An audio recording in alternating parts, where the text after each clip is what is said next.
2019 চনৰ নিৰ্বাচনটো কণ্ডাক্ট কৰিছিল লোকসভাত ইমান ভাল লগা নাছিল। এইবাৰ ইমান ভাল লাগিছে, বিশেষকৈ ৰকিবুল হুছেইন ডাঙৰীয়া কেণ্ডিডেট হোৱাৰ কাৰণে গোটেই কংগ্ৰেছী বন্ধুসকল, পদত থকা পঞ্চায়ত প্ৰতিনিধি, জিলা পৰিষদ কনটেষ্টিং MLA কেণ্ডিডেট, NSI, যুৱ মণ্ডল, ব্লক, জিলা প্ৰতিদিনে একদম হুৰাহুৰিকৈ AIDFত যোগদান কৰি আছে।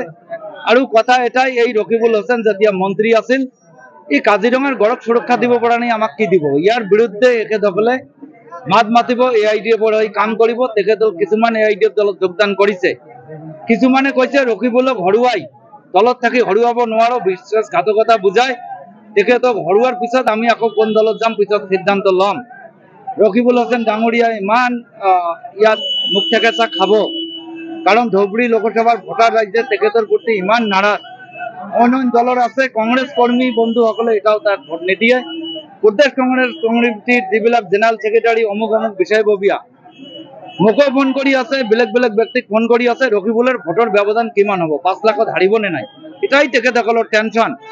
আৰু যিবিলাক টিপছ আছে, মই ইমান কথা কেনেকৈ পাই আছো, প্ৰদেশ কংগ্ৰেছ অসম প্ৰদেশ কংগ্ৰেছ কমিটিৰ যিবিলাক পাৰ্টিৰ নেতা আছে তেখেতসকলে ৰকিবুলৰ ভিডিঅ'বিলাক মোক চাপ্লাই দি আছে, ৰকিবুলৰ কুকৰ্মবিলাক ক'বলৈ দি আছে।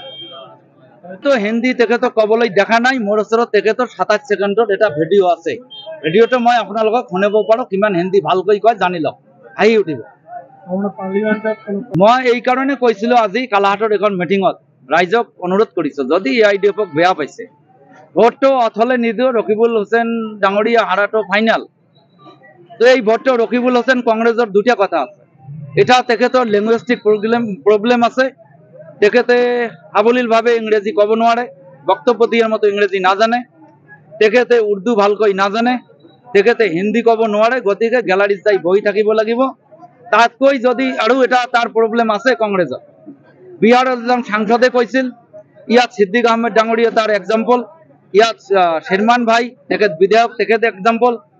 কংগ্ৰেছত মাইনৰিটিৰ সমস্যাৰ কথা যদি পাৰ্লিয়ামেণ্টত কয়, বিধানসভাত কয়, হিন্দু ভোট মাইনাছ হয় কাৰণে ৰকিবুল হুছেইনতো ভাষাৰ প্ৰব্লেম আছেই, আৰু কংগ্ৰেছ হিচাপেও ক'ব নোৱাৰিব, যাৰ কাৰণে কৈছে ভোট নষ্ট নকৰি ফুকুৰালৈকে আপোনালোক ভোট দিব, তথাপিও ভুলে ভালে ই পাৰ্লিয়ামেণ্টত গ'লেও দুই এটা কথা কোৱাৰ কাৰণে চেষ্টা কৰিব, কিন্তু ৰকিবুল হুছেইন ডাঙৰীয়া কৰিব নোৱাৰে, ক'ব নোৱাৰে, গেলাৰীত শুই থাকিব লাগিব।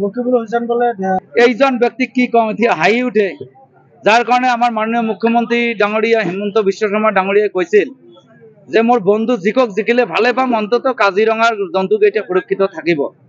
যিজন কাজিৰঙাৰ জন্তু সুৰক্ষা দিব পৰা নাই, BTEটিৰ গোষ্ঠী সংঘৰ্ষ য'ত মাইনৰিটিৰ ঘৰ বাৰী পুৰি চাৰখাৰ কৰি দিছিলে, সেই সময়ত ই পলায়ন কৰিছে, লণ্ডনত যাই অলিম্পিক খেল চাবলৈ গৈছে। সেইজনক মই ফোন কৰিছিলোঁ যে এটা প্ৰাৰ্থী হৈছে, কংগ্ৰেছৰ ব্যক্তিসকলে বিজনেছ কৰি, ইয়াত ইণ্ডাষ্ট্ৰী নাই, ব্যৱসায় বাণিজ্য নাই, পইচা ইনকাম কৰিছে, ই এতিয়া কৈ আছে এটা কনষ্টিটুৱেঞ্চিত ইয়াত 5 জনক MLA টিকেট দিব, 5 জনকে পৃথকে মাতি লৈ কৈছে তোমাৰ টিকট ফাইনেল, ইয়াক কৈছে তোমাৰ টিকট ফাইনেল।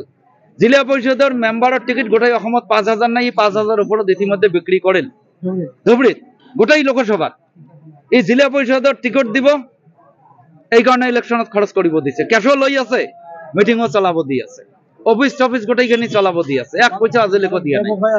ব্যৱসায় আৰম্ভ হৈছে, যাৰ কাৰণে কালি আবুল মিয়া, আলতাফ হোসেন ডাঙৰীয়া জিলা পৰিষদেৰ উপসভাপতি, শাবানা বাইদেউ কনটেষ্টিং কেণ্ডিডেট, তেখেতসকলে মিডিয়াত দিছিল, কালি মোৰ লগত মিটিং কৰিছিল, তেখেতসকলে কৈছিল ইয়াত ই কমিশ্যন ল'বলৈ আহিছে, পইচা খৰচ নকৰে, সব কংগ্ৰেছীৰ পকেটৰ পৰা পইচা লৈ ই যায় আকৌ প্ৰপাৰ্টি কতবা কৰিব।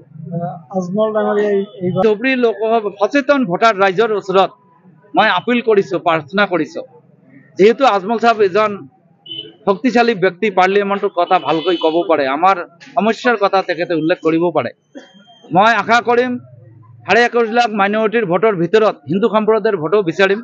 তেখেতসকলে ৰকিবুলক ভোট নিদিয়ে, জাভেদ ইছলাম জিকিব নোৱাৰে, তেখেতসকলে ভোট দিব। আৰু মোক কৈছে যোগাযোগ চলি আছে, আজমল সাহেবৰ এটা বস্তু ভাল পাইছে, শিক্ষাৰ প্ৰতি যাৰ যি ইচ্ছা, যি শিক্ষাখণ্ডক ই ভালকৈ কৰি আছে, তাৰ কাৰণে হিন্দু সমাজে ভোট দিব।